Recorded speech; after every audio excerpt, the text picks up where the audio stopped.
Élisée, oh Élisée, mon mari t'a bien aidé, mais maintenant il est mort. Je suis livré à mon sort et je dois beaucoup d'argent à un gars plutôt méchant. Il m'a dit: faudra payer, je ne vais pas l'oublier, et si tu n'as pas l'argent, je te prendrai tes enfants. Quelle horreur, mais quelle horreur! Cette femme a vraiment très peur. Élisée comprend très bien. Dieu peut aider, c'est certain. Il réfléchit un instant. Ah, écoute-moi ce plan.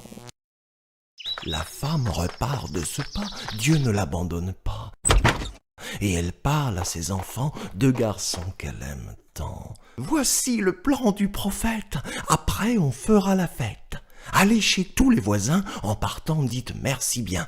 Empruntez-leur tous leurs pots, petits et grands, fins et gros, amenez-les tous chez moi et retournez plusieurs fois.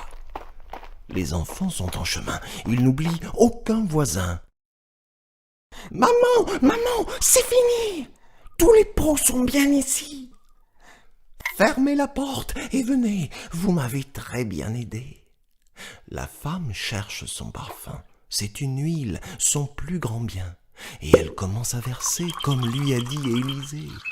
Un pot, deux pots, les suivants, impossible, mais pourtant, l'huile précieuse coule à flot, remplit un à un les pots. Oui, seul Dieu peut faire cela. Les enfants n'en reviennent pas. Le dernier pot est rempli et l'huile s'arrête. C'est fini. Ils vont pouvoir vendre tout, récolter beaucoup de sous, payer le méchant monsieur et tout ira pour le mieux. Cette histoire est incroyable. Dieu seul en était capable. J'ai bien fait de demander un peu d'aide à Élisée, car Dieu a la solution. Je peux garder mes garçons.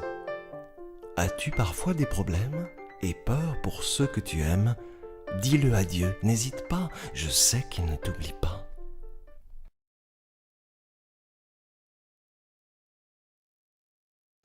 Tu peux relire cette histoire dans l'Ancien Testament, dans 2 Rois chapitre 4. Je vais te donner quelques informations complémentaires pour mieux comprendre cette histoire. Élisée est un prophète, c'est-à-dire un homme choisi par Dieu pour transmettre et expliquer sa volonté. C'est pour cela que la veuve choisit d'aller le rencontrer pour lui demander conseil, d'autant plus qu'il connaissait son mari qui était dans une école de disciples de prophètes. Non seulement cette femme est veuve et sans ressources, mais en plus son mari est décédé en lui laissant des dettes. Celui qui lui avait prêté de l'argent l'a menacé de prendre en échange ses garçons comme esclaves, ce qui était autorisé par la loi, même si les créanciers outrepassaient souvent leurs droits et agissaient de manière inhumaine. Alors, qu'est-ce qu'on apprend sur Dieu dans cette histoire? Tout d'abord, il prend soin de la veuve et de ses enfants.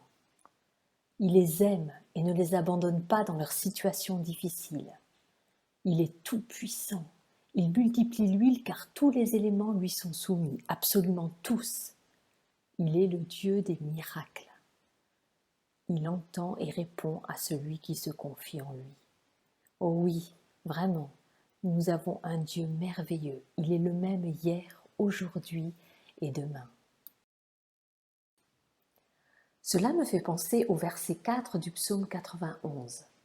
Le Seigneur te protégera. Tu trouveras chez lui un refuge comme un poussin sous les ailes de sa mère. Regarde cette image de ces 2 oisillons abrités sous les ailes de leur maman. Comme ils semblent tranquilles, heureux et en sécurité tout près d'elle. Ils sont en hauteur, mais ne craignent rien. Leur maman les protège. Et je crois que même si la tempête venait à souffler, aucune peur ne les atteindrait. Dieu t'invite à la même chose. Venir dans sa présence s'abriter tout près de lui. Tu peux être sûr que Dieu veillera sur toi et sur tout ce qui se passe dans ta vie. Alors que tu commences cette année 2021, Dieu t'invite à venir et rester tout près de lui, comme un lieu abrité qui est sa présence. Dieu te rappelle que tu n'as pas à t'inquiéter. Il sera à tes côtés dans chaque moment que tu traverseras. Il est tout-puissant, comme tu l'as vu dans l'histoire de la veuve. Il peut transformer ta situation à n'importe quel moment. Et puis il veut prendre soin de toi et te protéger car il t'aime profondément. Ce sont les promesses qu'il te fait, mais il attend de toi que tu lui fasses confiance. Peut-être pourrais-tu lui faire cette réponse comme une prière ? Je choisis de te faire confiance à tout moment, Seigneur, et je compte sur toi chaque jour de cette nouvelle année. Je te souhaite un bon dimanche et à la semaine prochaine.